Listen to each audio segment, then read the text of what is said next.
Hello, welcome to all of you. आप सभी का आज की क्लास में बहुत बहुत स्वागत है। पिछली क्लास में हम लोगों ने अंकगणित की आधारभूत प्रमेय का एक अनुप्रयोग पढ़े थे। उसी के आगे आज हमें पढ़ना है दूसरा अनुप्रयोग। तो लेकिन इस टॉपिक को जान लेते हैं, टॉपिक हमारा क्या है। तो नाम से स्पष्ट है, हम लोग पढ़ने जा रहे हैं revisiting of rationals and irrationals number. तो क्लियर है कि रिविजिटिंग मीन्स हमें क्या करना, पुनर्भ्रमण करना है रेशनल्स और इरेशनल नंबर्स का। मीन्स पिछली क्लास में हम लोगों ने रेशनल्स और इरेशनल मीन्स परिमेय और अपरिमेय संख्याओं के बारे में पढ़ रखा है। उसी के आगे हमें उनकी और प्रॉपर्टीज़ को पढ़ना है।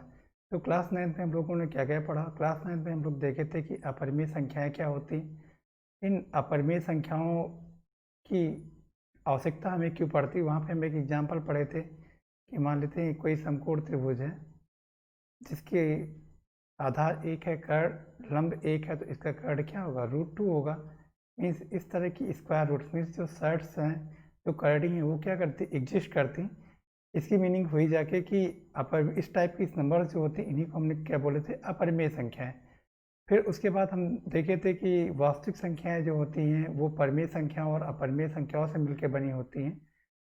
मीन्स जितनी भी परिमेय संख्याएं हैं और जितनी भी अपरिमेय संख्याएं, उन संख्याओं को मिला दिया जाए तो हमें जो समूह मिलता है, जो समुच्चय मिलता है, उन्हें हम क्या बोलते हैं, वास्तविक संख्याएं बोलते हैं। फिर उसके बाद देखे थे इन परिमेय संख्याओं को और अपरिमेय संख्याओं को हम एक संख्या रेखा पर प्रदर्शित कर सकते हैं। मीन्स यहाँ पे सपोज करते हैं 0, ये प्लस इन्फिनिटी, ये माइनस इन्फिनिटी। तो परिमेय संख्याएं हमारी क्या होती हैं, इसी लाइन पे लाई करती हैं, और अपरिमेय संख्याएं भी हमारी इसी लाइन पे लाई करती हैं। तो आज हम जो टॉपिक लेने वाले हैं, तो दूसरा अनुप्रयोग पढ़ने वाले हैं अंकगणित की आधारभूत प्रमेय का, वो है अनुप्रयोग नंबर 2। अनुप्रयोग नंबर 2 क्या है, अपरिमेयता सिद्ध करना, संख्याओं की अपरिमेयता सिद्ध करना। ठीक है, संख्याओं की अपरिमेयता सिद्ध करना मीन्स हम सिद्ध करेंगे। अभी तक हम ये नहीं देखे थे कि कैसे हम किसी दी गई संख्या को परिमेय सिद्ध करेंगे या अपरिमेय, लेकिन अब हम यहाँ पे अंकगणित के आधारभूत प्रमेय के माध्यम से हम लोग सीखेंगे कि कैसे हम अपरिमेयता सिद्ध करते हैं। तो इसे लिख देते हैं, to prove irrationality of numbers. Okay, लेकिन इसे सीखने से पहले हमें सीखना होगा एक प्रमेय। तो सबसे पहले प्रमेय लिखते हैं।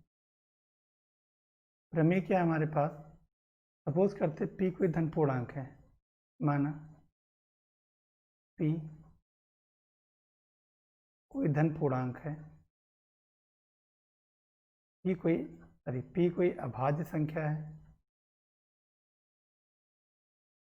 ठीक है, p के और फैक्टर नहीं हो सकते, और a जो है कोई धन पूर्णांक है।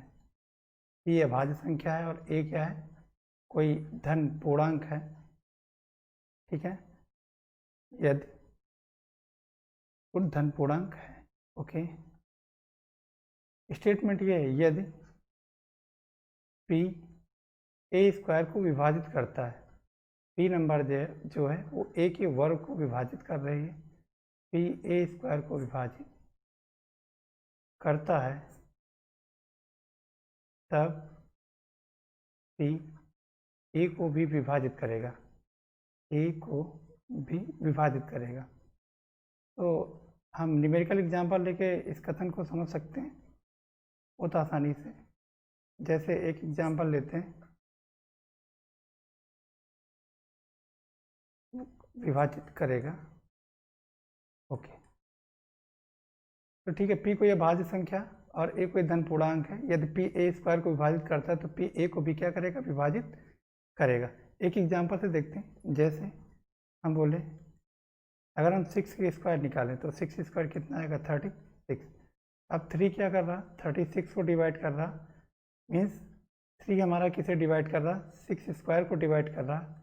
इसकी मीनिंग हो जाएगा कि 3 क्या करेगा, 6 को भी डिवाइड करेगा।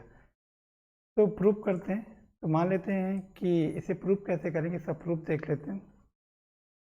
मान लेते हैं, माना ए कोई भी धन पूर्णांक, हमने ए क्या लिया, ए हमारा कोई भी धन पूर्णांक है। तो हमें पता है कि हम ए के प्राइम फैक्टराइजेशन यहाँ पे कर सकते हैं। माना ए के अभाज्य गुणनखंड, ए के अभाज्य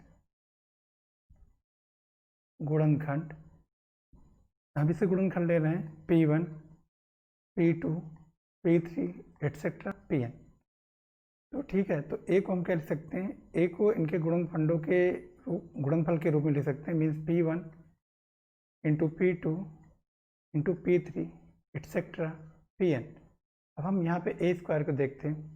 तो ए स्क्वायर की वैल्यू क्या आ जाएगी, ए स्क्वायर की वैल्यू निकालने के लिए P1 into P2 into P3 etcetera Pn। तो अगेन हम क्या करेंगे, इसे से मल्टीप्लाई कर देंगे P1 into P2 into P3 etcetera Pn।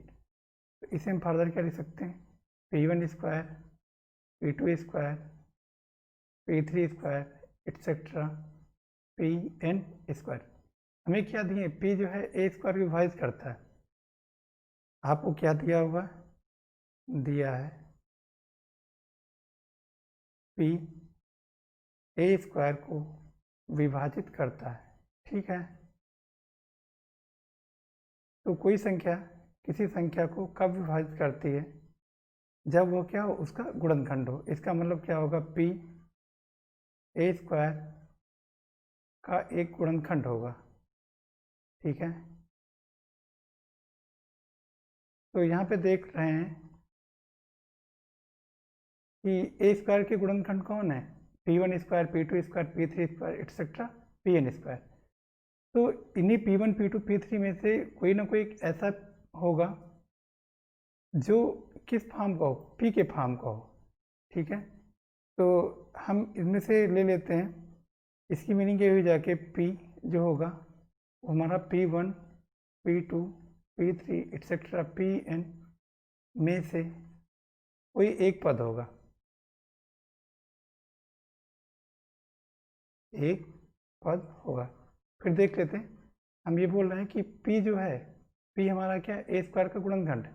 तो P ए स्क्वायर का गुणनखंड कब होगा, जब P से क्या करे, विभाजित करे। मीन्स अगर हम ए स्क्वायर के जो गुणनखंड निकालें उनमें से कोई एक P1 हो या P2 हो या P3 या Pn या Pi, कोई भी हो सकता है ये P। तो वही हमने लिखा P1, P2, P3 में से कोई एक पद होगा। इसकी मीनिंग क्या हुई, P ए के अभाज्य गुणनखंडों में से एक होगा,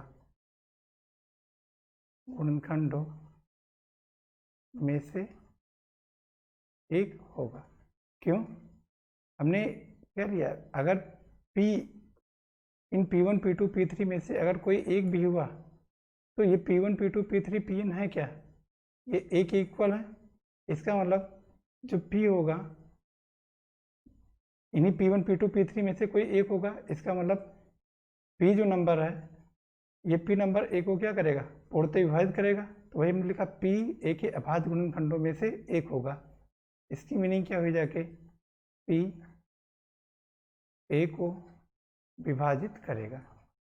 तो हम क्या लेके चले थे, P ए स्क्वायर को विभाजित कर रहा है। इसकी मीनिंग क्या हुई, P ए को भी विभाजित करेगा।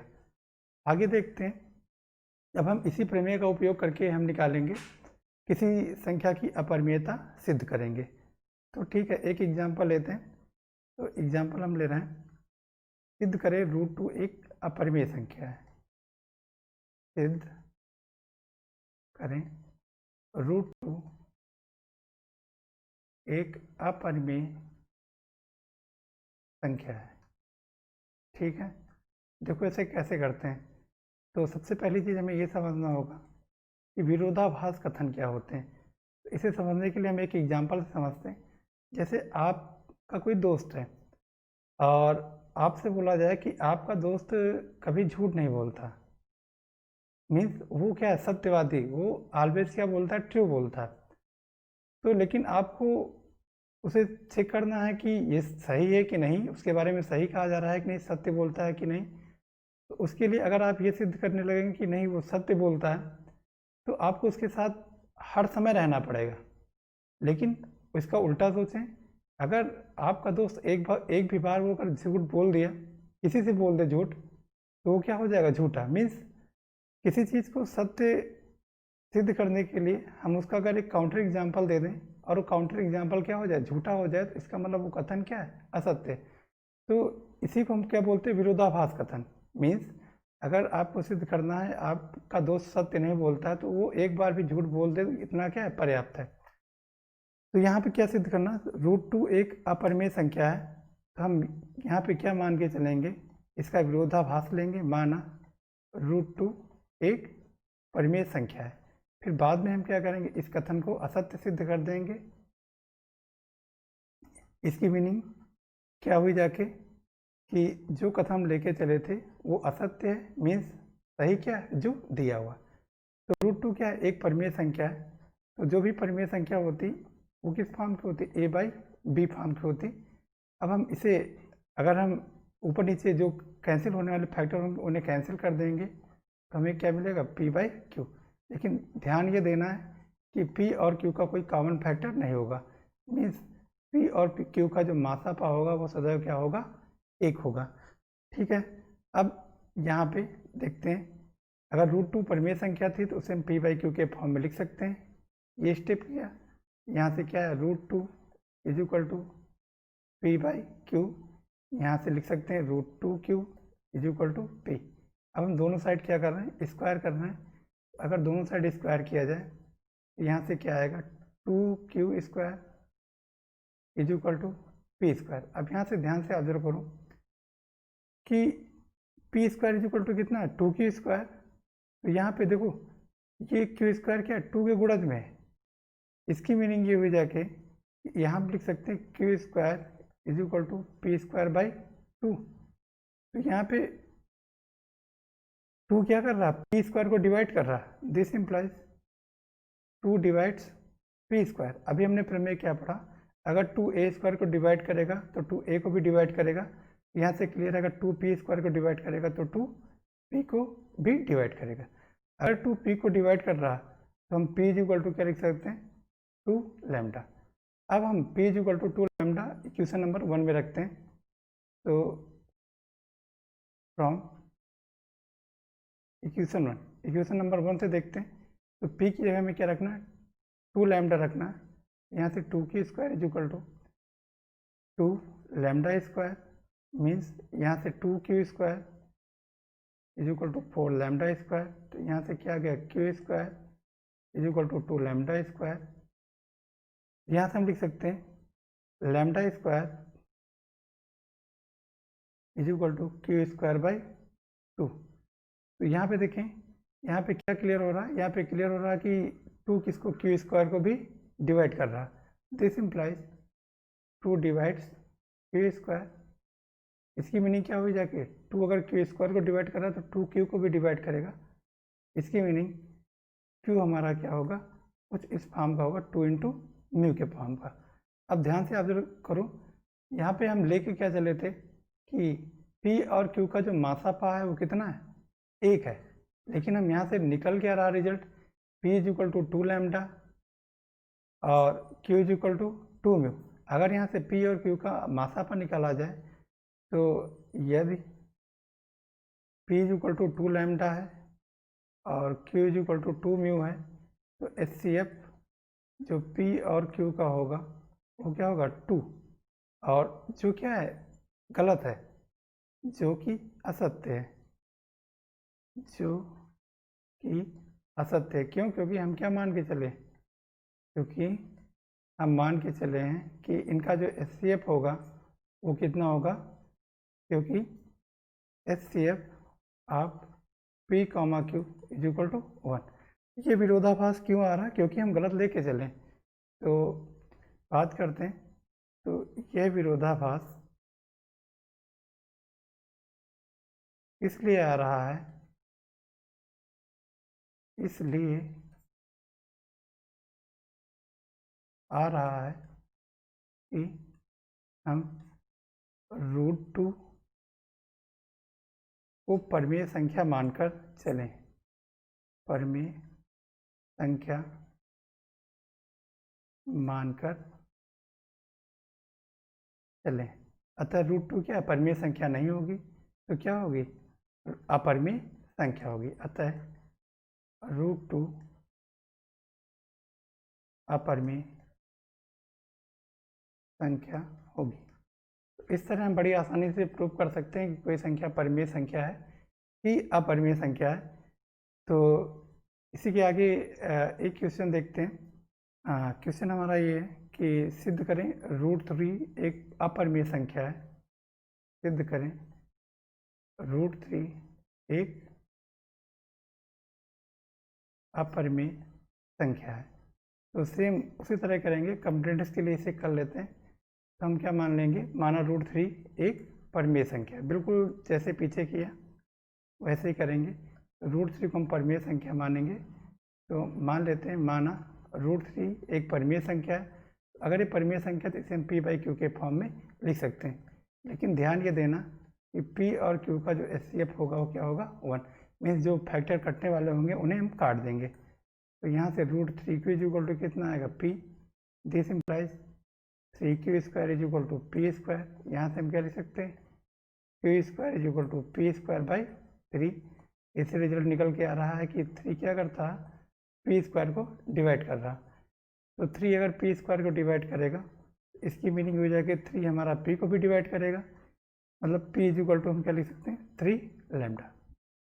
अब p 3 लैम्डा हम इसी क्वेश्चन में रख देंगे। यहाँ रखते हैं 3q² 3 λ²। यहाँ से क्या आएगा, q² 3 λ²। यहाँ से λ² q²/3। यहाँ से रिजल्ट क्या निकल रहा, 3 हमारा q² को डिवाइड कर रहा। तो ठीक है, अगर 3q² को डिवाइड कर रहा है, इसकी मीनिंग क्या हो जाएगी, 3q को भी डिवाइड करेगा। इसकी मीनिंग हो जाएगी q को हम 3μ के फॉर्म में लिख सकते हैं।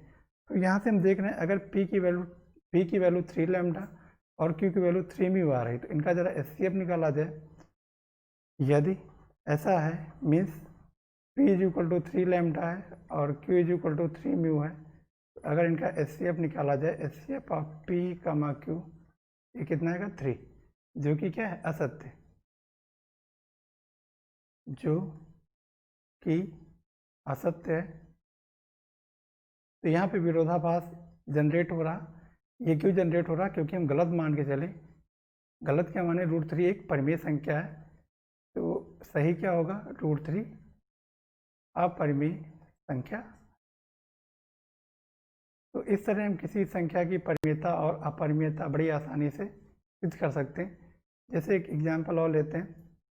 जैसे आपसे बोला जाए कि इस तरह क्वेश्चन करने को आते हैं, 5 - √3 एक अपरिमेय संख्या है। तो इस तरह के क्वेश्चन कैसे करेंगे, हमें ऑपरेशन पता है परिमेय संख्याओं के और अपरिमेय संख्याओं के। तो हम सेम वही प्रोसेस फॉलो करेंगे। माना 5 - √3 उल्टा मान के चलेंगे, एक परिमेय संख्या है। ठीक है, अगर 5 - √3 एक परिमेय संख्या है, तो हम इसे किस फॉर्म में लिख सकते हैं, इसे हम p/q के फॉर्म में लिख सकते हैं। यहाँ से -√3 आएगा p/q - 5। यहाँ पे अगर हम √3 लिखें तो कितना आएगा, 5 - p/q। तो अगर ध्यान से ऑब्जर्व करें कि 5 भी एक परिमेय संख्या है और p/q भी एक परिमेय संख्या है। अगर हम परिमेय संख्याओं को घटाएंगे तब भी हमें क्या मिलेगी, परिमेय संख्या। मीन्स ये जो संख्या दी है ये हमारी कैसी संख्या है, परिमेय संख्या। और ये जो संख्या है ये कैसी संख्या है, अपरिमेय संख्या। तो कभी भी परिमेय संख्या अपरिमेय संख्या के बराबर नहीं हो सकती। इसका मतलब कथन हमारा क्या है, असत्य है। इसका मतलब ये हो जाके दिस इम्प्लाइज 5 - √3 एक अपरिमेय संख्या है। तो देख रहे हैं कि बड़ी इजीली हम प्रूव कर सकते हैं किसी संख्या की परिमेयता या अपरिमेयता को। अब एक एग्जाम्पल और ले लेते हैं हम यहाँ पे। जैसे अगला जो एग्जाम्पल हम ले रहे हैं, सिद्ध करें 3√2 एक अपरिमेय संख्या है। हमें क्या सिद्ध करना, 3√2 कैसी संख्या है, अपरिमेय संख्या है। तो ठीक है, हम उसी तरीके से प्रूव करेंगे, इसे मान लेंगे, माना 3√2 हमें क्या सिद्ध करना, अपरिमेय। हम क्या लेके चलेंगे, परिमेय। 3√2 एक परिमेय संख्या है। तो 3√2 इज इक्वल टू हम क्या लिख सकते हैं, p/q। तो यहाँ से हम देख सकते हैं कि √2 इज इक्वल टू p/3q। अब ध्यान से ऑब्जर्व करो, p क्या है, धन पूर्णांक, और 3q क्या है, ये भी धन पूर्णांक है। और किसी धन पूर्णांक को धन पूर्णांक से भाग करते हैं तो सदैव क्या आता है, परिमेय आता है। तो जो दाहिने पक्ष संख्या दी हुई है वो कैसी संख्या है, परिमेय संख्या। और जो बाएं पक्ष में संख्या दी हुई है वो कैसी संख्या है, अपरिमेय संख्या है। तो कभी परिमेय संख्या अपरिमेय संख्या के बराबर नहीं हो सकती। इसकी मीनिंग ये हुई जाके कि जो हम संख्या लेके चले थे 3√2 कैसी संख्या है, एक अपरिमेय संख्या है। ओके, अब हम एक्सरसाइज लेते हैं, जो एक्सरसाइज के कुछ क्वेश्चन करते हैं। तो जो हमारी एक्सरसाइज है यहाँ पे 3.2, तो देखते हैं इस 3.2 को। तो 3.2 अब यहाँ पे हम देख रहे हैं कि प्रश्नावली 1.3। तो प्रश्नावली 1.3 हमारे पास पहला क्वेश्चन इसका देखते हैं। सिद्ध कीजिए कि √5 एक अपरिमेय संख्या है। तो बड़ी आसानी से हम प्रूव कर सकते हैं पहला क्वेश्चन को कि √5 क्या है, एक अपरिमेय संख्या। इसे हम क्या मानेंगे, इसे मानेंगे हम p/q के फॉर्म में, और फिर हम उसे आसानी से दिखा देंगे कि ये जो हम मान के चले हैं ये क्या है, असत्य है। तो सत्य क्या है कि जो √5 है, √5 कैसी संख्या है, हमारी परिमेय संख्या है। तो पहला क्वेश्चन हम इजीली कर सकते हैं, सिद्ध कीजिए √5 एक अपरिमेय संख्या है। जो दूसरा क्वेश्चन है हमारे पास, सिद्ध कीजिए कि 3 + 2√5 एक अपरिमेय संख्या है। तो इस तरह क्वेश्चन भी हमने आपको भी करना बताया। जैसे यहाँ पे 3 + 2√5 है, तो यहाँ पे 3 + 2√5 को हम मान लेंगे a/b या p/q। तो यहाँ पे 3 + 2√5 को क्या मान लेंगे, p/q। फिर उसके बाद हम यहाँ से लिख सकते हैं 2√5 is equal to p/q - 3। √5 is equal to लिख सकते हैं 1/2 इंटू p - 3q/q। तो यहाँ पे देख रहे हैं इधर जो पार्ट लिखा हुआ है क्या, अपरिमेय है, और इधर वाला जो हिस्सा है ये क्या है, परिमेय। तो कभी भी कोई भी अपरिमेय संख्या परिमेय के बराबर नहीं हो सकती। इसका मतलब कि जो हम मान के चले हैं वो क्या है, असत्य। तो इसका मतलब 3 + 2√5 ये कैसी संख्या, अपरिमेय संख्या। इस तरह क्वेश्चन नंबर 3 देखते हैं। 1/√2 हमें सिद्ध करना है कि अपरिमेय संख्या है। तो ठीक है, 1/√2 को हम क्या मान लेंगे, a/b या p/q। तो √2 हमारा क्या हो जाएगा, q/p।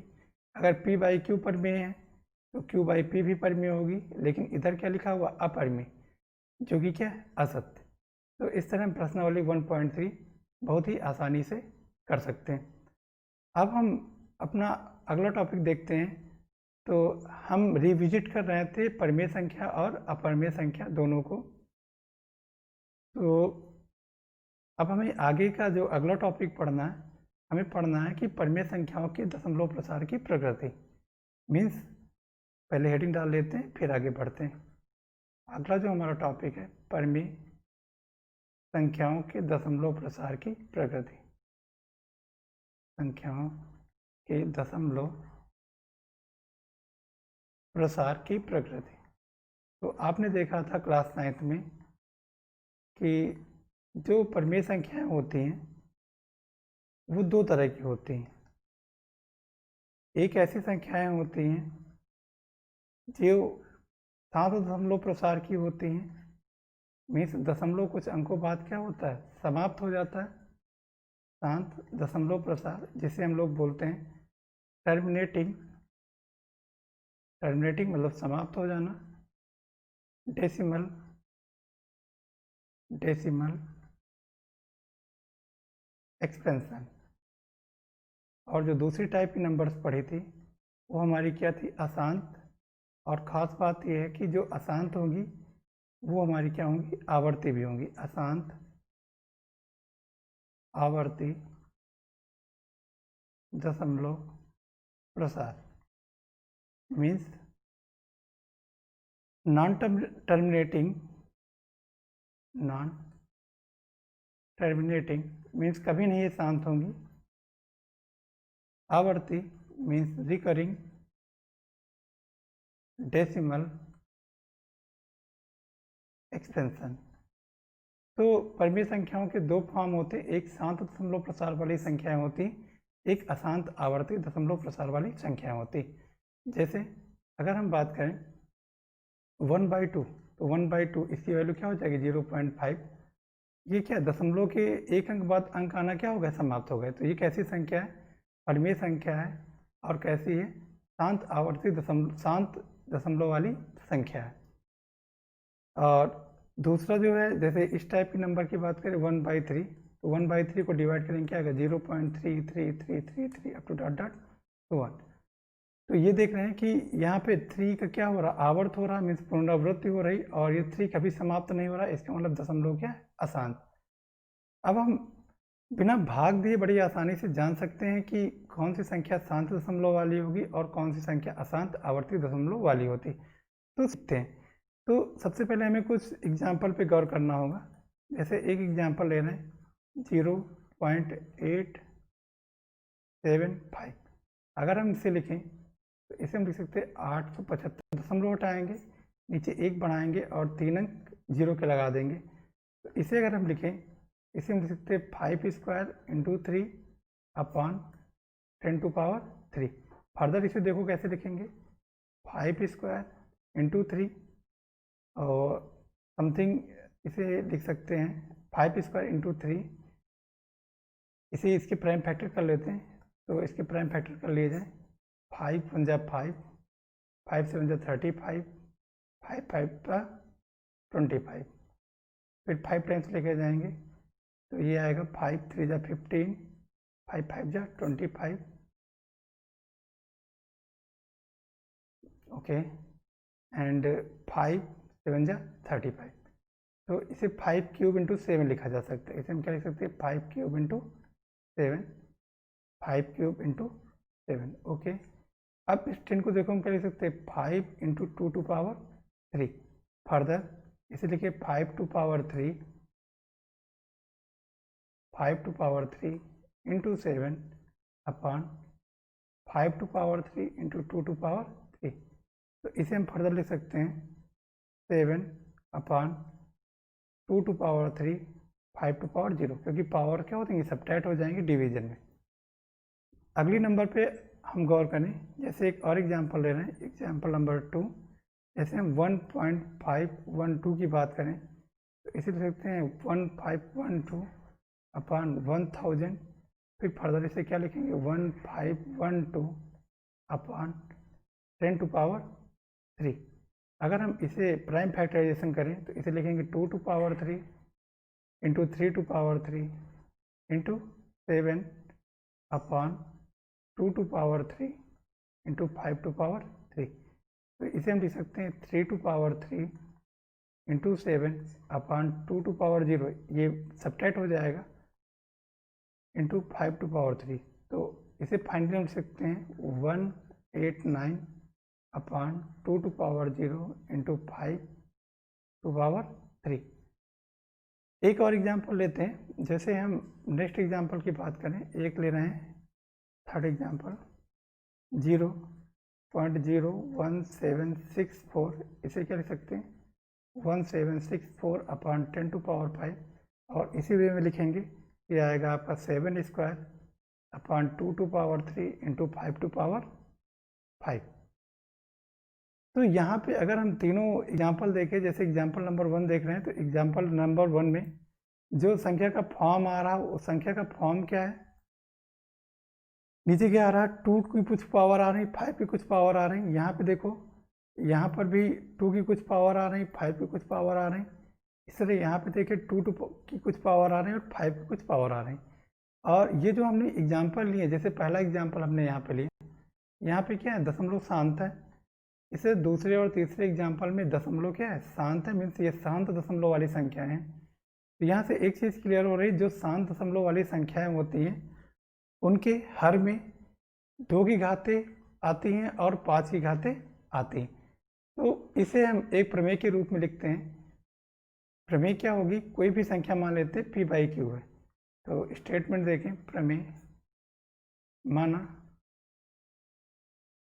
x बराबर p बाई क्यू। ध्यान ये देना कि इनके जो उपनिष्ठ फैक्टर हैं वो 1 है, मीन्स इनका जो HCF है वो क्या है, 1। एक शांत दशमलव वाली, एक शांत दशमलव प्रसार वाली संख्या है, एक ऐसी संख्या है x शांत दशमलव प्रसार वाली संख्या है। तब जो q का होगा, तब q सदैव q का जो फॉर्म होगा वो 2 to power m into 5 to power n के रूप का होगा, जहाँ अगर हम बात करें m और n ये नॉन निगेटिव इंटीजर हैं, मीन्स अऋणात्मक पूर्णांक है, मीन्स 0 हो सकते हैं, पॉजिटिव हो सकते हैं, लेकिन ऋणात्मक नहीं हो सकते। अऋणात्मक पूर्णांक मीन्स नॉन निगेटिव इंटीजर। तो ठीक है, फिर समझते हैं, कोई संख्या दी हुई है x जो p बाई क्यू के फॉर्म में है। अगर q का जो फॉर्म है इस फॉर्म का अगर आ गया तो हम क्या बोलेंगे, ये संख्या कैसी होगी, एक शांत दशमलव प्रसार वाली संख्या होगी। ज़रा इसका उल्टा सोचते हैं कि उल्टा सोचें, अगर किसी भी परिमेय संख्या का जो हर है वो अगर 2 to power m 5 to power n के फॉर्म का है, तो क्या वो संख्या शांत दशमलव वाली होगी। तो अगला एक क्वेश्चन बनाते हैं, आपको इसका आंसर देना है। यदि x बराबर p बाई क्यू कोई परिमेय संख्या है, कोई परिमेय संख्या है, तथा q जो q है 2 to power m into 5 to power n के रूप का है, के रूप का है, तब क्या दशमलव प्रसार शांत होगा।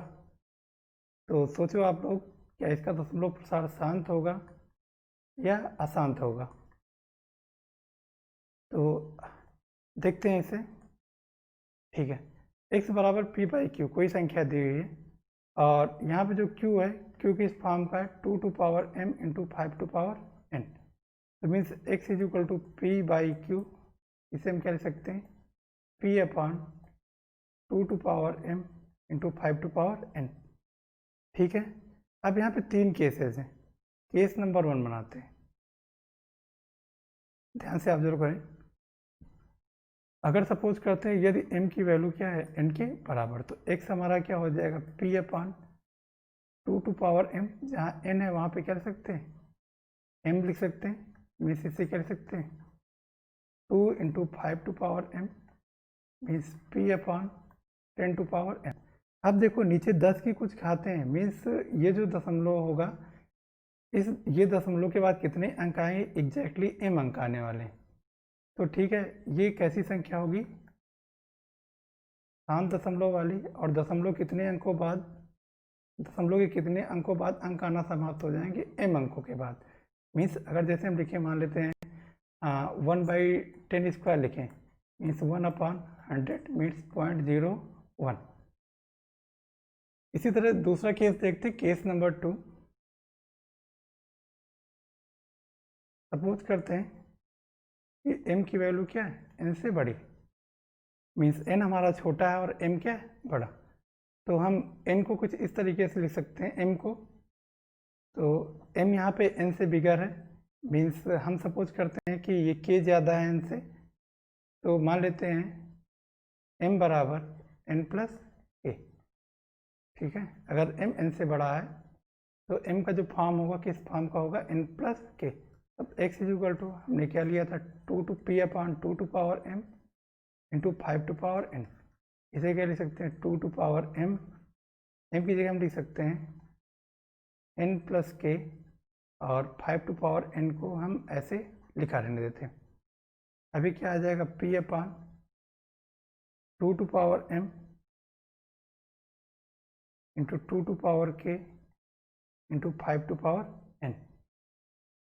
अब यहाँ पे देखें, यहाँ पे m is equal to n plus k रखें तो सारी दिस इज n, एक बार इसे रब कर देते हैं, okay this is and this is n, okay. तो अब हम यहाँ पे देख रहे हैं कि यहाँ पर n है। अब इसे हम इस टर्म को एक साथ लिखते हैं, तो क्या आ जाएगा 2 into 5 to power n into 2 to power k। ये क्या हो जाएगा p upon 10 to power n into 2 to power k। अब हम यहाँ पे क्या कर रहे हैं, यहाँ पे 5 टू पावर k से मल्टीप्लाई कर रहे हैं ऊपर और 5 टू पावर k से नीचे। तो ये नंबर क्या हो जाएगी p into 5 to power k upon 10 to power n into 10 to power into 10 to power k। तो यहाँ पर और इसे मोर प्रिसाइसली इसे सॉल्व करें तो p into 5 to power k upon 10 to power n plus, okay. तो ये संख्या नीचे इसमें 10 की घात आ रही है, इसका मतलब इसका जो दशमलव प्रसार है ये कुछ अंकों बाद क्या होगा समाप्त हो जाएगा। अब हम केस लिए थे, पहला case m is equal to n, दूसरा case m is bigger than n। अब हम क्या करते हैं m को n से छोटा लेते हैं। तो केस नंबर 3 हमारा क्या है, यदि m क्या हो जाए n से छोटा हो जाए, मीन्स जो n सपोज करते हैं तो n इज इक्वल टू हम मान लेते हैं m प्लस टी। m हमारा क्या है n से छोटा है, तो n बड़ा है, कितना बड़ा है मान लेते हैं t बड़ा है, तो n इज इक्वल टू क्या ले सकते हैं m प्लस टी। तो अब x इज इक्वल टू क्या p बाई क्यू है, जहाँ पे q क्या है 2 to power m into 5 to power n p upon, यहाँ पे देखो n की जगह में क्या रखना है m प्लस टी, तो 2 to power m into 5 to power m plus T. इसे सॉल्व करेंगे तो ये आएगा p upon 2 to power m into 5 to power m into 5 to power T. इसे फर्दर सॉल्व करें p upon 10 to power m into 5 to power T. अब हम क्या करेंगे 2 टू पावर टी से ऊपर नीचे मल्टीप्लाई कर देंगे, तो यहाँ पे 2 टू पावर टी से ऊपर मल्टीप्लाई करते हैं और 2 टू पावर टी से नीचे, तो कितना आएगा p into 2 to power t upon 10 to power m into 10 to power t. तो ये फाइनली क्या आ गया p into 2 to power t upon 10 to power m plus T. तो ठीक है, यहाँ पे हम ऑब्जर्व कर रहे हैं कि नीचे यहाँ पे 10 की घात है, इसका मतलब इसका दशमलव प्रसार क्या होगा, शांत होगा, शांत दशमलव प्रसार। तो क्लियर हो गया कि अगर नीचे इसका उल्टा भी किया ट्रू, मीन्स हम पहले ही प्रमेय देखते हैं। पहले प्रमेय में हमने क्या एज्यूम किया था, पहले प्रमेय में हमने एज्यूम किया था कि कोई संख्या x is equal to p by q की है और इस शांत दशमलव प्रसार वाली है, जो q का फॉर्म होगा किस फॉर्म का होगा 2 to power m into 5 to power n का। उल्टा क्या हमने माना था कि अगर q इस प्रकार का है तो दशमलव क्या होगा, शांत होगा। तो इसे भी लिख सकते हैं, लिख लेते हैं।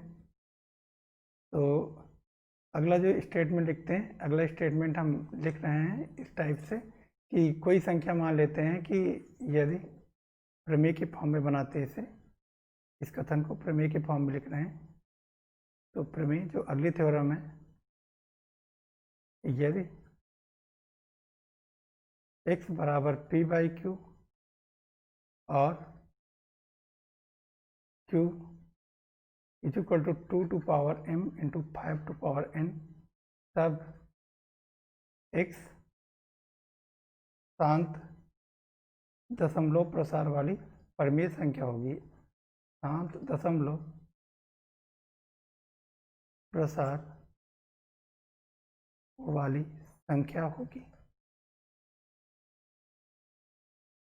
ठीक है, तो हम देखें कि क्या इसका अपोजिट भी ट्रू है। मीन्स अगर सपोज करते क्यू हमारा इस रूप का नहीं है, तो जो अंक होगा वो शांत दशमलव वाला होगा कि अशांत दशमलव वाला होगा। तो इसे एग्जाम्पल से समझते हैं। जैसे हम ले रहे हैं 1/3 को, 1/3 कर सकते हैं 0.333। तो यहाँ पे जो हर है वो 2 to power m into 5 to power n के फॉर्म में नहीं आ रहा। इसी तरह अगर 5/3 को ले लें तो 5/3 ये हमारा कितना आएगा 1.6666 डॉट डॉट तो 1। इस तरह अगर 1/7 को लें तो 1/7 को करेंगे तो आएगा 0.142857 142,857। यहाँ पे देखो 3 की पुनरावृत्ति हो रही है, यहाँ पे 6 की पुनरावृत्ति हो रही, और यहाँ पे 1 4 2 8 5 7 की पुनरावृत्ति हो रही। मीन्स यहाँ पे जो हर है ये है 2 to power m 5 to power n के फॉर्म का नहीं। तो हम ये भी बोल सकते हैं कि अगर कोई संख्या है x = p/q और उसका हर अगर 2 to power m 5 to power n के फॉर्म का नहीं है तो दशमलव प्रशांत क्या होगा, अशांत और आवर्ती होगा। तो लिखते हैं यदि x = p/q कोई परिमेय संख्या है, कोई परिमेय संख्या है तथा q 2 to power m into 5 to power n के रूप का नहीं है,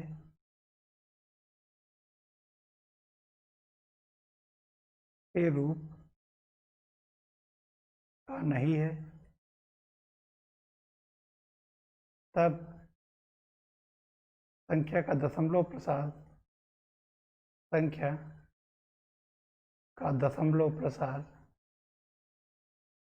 इसका जो दशमलव प्रसार है वो अशांत होगा और क्या होगा, आवर्ती होगा, अशांत आवर्ती होगा। तो ठीक है, अब हम एक्सरसाइज से कुछ क्वेश्चन लेते हैं तब उन्हें करते हैं। तो यहाँ पे 3 प्रमेय पढ़ें। पहली प्रमेय हमारी थी कि अगर कोई संख्या x = p/q के फॉर्म की है, और अगर हम बात करें कि p और q, अगर q 2 to power m 5 to power n के फॉर्म का है तो जो प्रसार होगा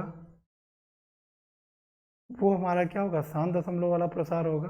और अगर 2 to power m 5 to power n के फॉर्म का नहीं है तो जो दशमलव प्रसार होगा वो दशमलव प्रसार हमारा क्या होगा, अशांत दशमलव वाला होगा।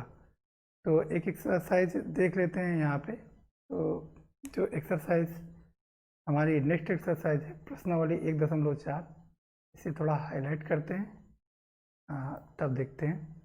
तो प्रश्नावली 1.4 का जो पहला क्वेश्चन है, पहले क्वेश्चन में बोल रहे हैं कि बिना भाग की लंबी प्रक्रिया किए हुए, पहला क्वेश्चन देखते हैं, बिना लंबी विभाजन प्रक्रिया किए बताइए कि निम्नलिखित परिमेय संख्याओं के दशमलव प्रसार शांत है या अशांत।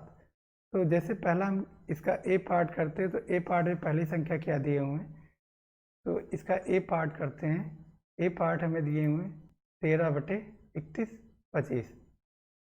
तो ठीक है, देखते हैं ए पार्ट। ए पार्ट हमारा क्या है 13/3125। अगर हम 3125 के प्राइम फैक्टराइजेशन करें तो 3125 के जो प्राइम फैक्टराइजेशन आएंगे वो हमारे आएंगे 13/2 to power 0 into 5 to power 5। अब देखो जो यहाँ पे q है, q किस फॉर्म का, 2 to power m into 5 to power n form का है। इसका मतलब ये संख्या कैसी है, शांत दशमलव वाली संख्या। तो बिना भाग किए ही हम जान गए कि ये संख्या का जो प्रसार होगा वो शांत दशमलव वाला होगा या अशांत दशमलव वाला। इसी तरह दूसरा देखते हैं 17/8, इसे कह सकते हैं 17/2 इंटू 5 टू पावर 0। यहाँ पे देख रहे हैं इसका भी हर क्या 2 to power m into 5 to power n के फॉर्म का है।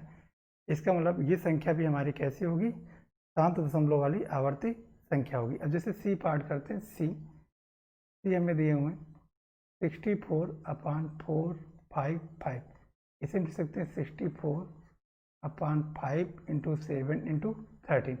यहाँ पे देखो 5 है लेकिन 2 नहीं है और ये 7 और 13 एक्स्ट्रा आ रहा है। इसका मतलब ये कैसी संख्या होगी? अशांत आवर्ती दशमलव प्रसार वाली संख्या। इसी तरह हम आगे भी क्वेश्चन कर सकते हैं, जैसे ये 23/2 टू पावर 3 × 5 टू पावर 2। यहाँ देखें ये संख्या में जो हर है वो 2 to power m 5 to power n के फॉर्म का है। इसका मतलब ये कैसी होगी? शांत दशमलव प्रसार वाली संख्या, जबकि ये नहीं होगी क्योंकि यहाँ पे 7 टू पावर 5 आ रहा। इस तरह आप आगे भी चेक कर सकते हैं। आगे क्वेश्चन बोल रहे हैं ऊपर दिए गए प्रश्नों में उन परिमेय संख्याओं के दशमलव प्रसार को लिखिए जो शांत है। ठीक है, जैसे हम पहला एग्जाम्पल लेते हैं, यहाँ पे हमें इसके दशमलव प्रसार को लिखना है। तो देखो कैसे लिखेंगे, यहाँ पे बिना भाग किए हुए हम लोग लिख सकते हैं, जैसे 13/3125, इसे हम ऐसे लिखेंगे 13/5 टू पावर 5। अब देखो यहाँ पे हम नीचे 10 बनाएंगे तो हमें क्या करना होगा? 2 टू पावर 5 से ऊपर मल्टीप्लाई और 2 टू पावर 5 से नीचे। तो 13 ये कितना आएगा? 32 आ जाएगा। और यहाँ पे कितना हो जाएगा? 10 टू पावर 5 मल्टीप्लाई कर लेते हैं। 13 2 × 26, 13 39 एंड 41/10 टू पावर 5 मीन्स ये आ जाएगा 0.00416। तो इस तरह बिना भाग किए हुए हम दशमलव प्रसार आसानी से ज्ञात कर सकते हैं। अब क्वेश्चन नंबर 3 करते हैं। कह रहे हैं कुछ वास्तविक संख्याओं के दशमलव प्रसार नीचे दर्शाए गए हैं। प्रत्येक स्थिति के लिए निर्धारित कीजिए कि यह संख्या परिमेय संख्या है कि नहीं। यदि ये परिमेय संख्या है तो p/q के रूप की है, तो q अभाज्य गुणनखंड के बारे में आप क्या कह सकते हैं? सबसे पहले हमें दिखाना है कि जो संख्याएं दी हैं वो परिमेय संख्याएं हैं कि नहीं है। तो जैसे सबसे पहले इसे देखते हैं, यहाँ पे देखें दशमलव के कुछ अंकों के बाद अंक आना समाप्त हो गए। मीन्स ये कैसी संख्या है? शांत प्रसार वाली संख्या है, और जितनी भी शांत प्रसार वाली संख्याएं होती हैं वो सब क्या होती? परिमेय संख्याएं होती। अब हमें क्या बोल रहे हैं आगे? तो q के अभाज्य गुणनखंडों के बारे में आप क्या कह सकते हैं? अगर कोई भी परिमेय संख्या है और उसका दशमलव प्रसार शांत है तो q जो इसका हर होगा वो किस फॉर्म का होगा? 2 to power m × 5 to power n के फॉर्म का होगा। दूसरा एग्जाम्पल लेते हैं। यहाँ पे देखो 0.120, 1200, 1200 मीन्स यहाँ पे संख्याओं की पुनरावृत्ति नहीं हो रही। ध्यान से आप देखो, यहाँ 0 एक बार, यहाँ 0 2 बार, यहाँ पे 0 3 बार, और ये क्या है? अशांत है। तो आपको पता है ऐसी संख्याएं क्या होती? अपरिमेय होती। अगर अपरिमेय है तो उसके हर के बारे में हम कुछ बोल ही नहीं सकते। हमें कब बोलना है? जब संख्या क्या है? परिमेय। अब यहाँ पे देखो, यहाँ पे ऊपर जो ब्रैकेट दिया हुआ लाइन ब्रैकेट, इसका मतलब है इन संख्याओं की क्या हो रही? पुनरावृत्ति हो रही। 1 2 3 4 5 6 7 8 9। तो क्लियर है ये अशांत आवर्ती दशमलव वाली संख्याएं हैं, तो ये परिमेय तो होंगी लेकिन इनका हर जो होगा वो 2 to power m × 5 to power n के फॉर्म का नहीं होगा। तो आज की क्लास इतना ही रखते हैं। इस तरह आपका जो वास्तविक संख्याओं का चैप्टर वो कंप्लीट हो गया। आप लोग इसे अपने आप से करना घर पे, इसके क्वेश्चन करना, और जो क्वेश्चन नहीं आएंगे वो लोग आपसे कमेंट के माध्यम से पूछना। नेक्स्ट अगला जो हमारा टॉपिक है, अगला टॉपिक हम नेक्स्ट क्लास में देखेंगे। हमें क्वाड्रेटिक इक्वेशन पढ़ना है या सिस्टम ऑफ लीनियर इक्वेशन। तो देखते हैं क्या हमें आगे पढ़ना है। तो थैंक यू।